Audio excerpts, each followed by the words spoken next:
Hello, my name is Chris. I'm from Manchester. Manchester is a city in the north of England.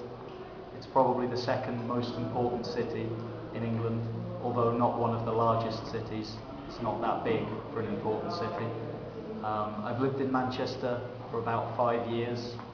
Manchester is very famous for a number of things, including sport. Manchester is very famous for its two football teams, Manchester United and Manchester City. I personally am a fan of Manchester United. Manchester also has very famous cricket and rugby teams. Manchester also has 4 incredibly different and good universities. I was a student at the University of Manchester, which is the largest university in the city. There are about 40,000 students living in Manchester at the current moment throughout the year. Manchester is also very, very famous for music. Manchester is known as the City of Music in the UK. A variety of very famous bands, for example Oasis, New Order, Stone Roses, are from Manchester.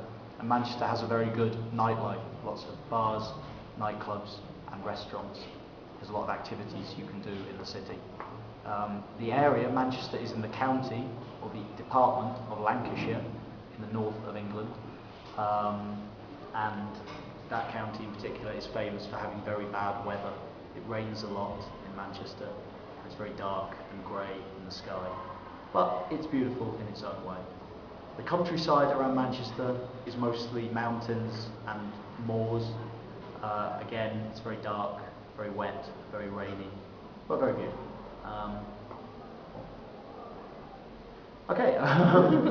The closest major cities to Manchester are Liverpool, with which the city has a great rivalry, Sheffield and Leeds, although Manchester is still probably the largest and most important city in the region. I wasn't born in Manchester, so I don't have a Manchester accent. If I did have a Manchester accent, I would talk a little bit like this. My name's Chris, I'm from Manchester. Manchester's in the north of England. People from Manchester talk like this. You've got to leave your mouth open at the end of a sentence to be from Manchester. It's a bit like Liam Gallagher from Oasis. Got a very thick accent line. But that is quite difficult English to understand. You're lucky that I speak this very clear British English and not the Manchester accent. Thanks a lot. More time. How much more time? Thanks 1 minute. I'll see you tomorrow. Tomorrow, okay. Yeah. 1 minute more. 1 minute. More. Okay. Can you explain where is that the universities? Well, where is the structure? Structure of universities. Okay. Well, in my course at my university, it was a languages course, so it's 4 years. Okay. The first year is the introductory year, and you just have to pass that year. The year does not count towards your final grade. The second year is a more advanced year, and that does count towards 25% of your final grade.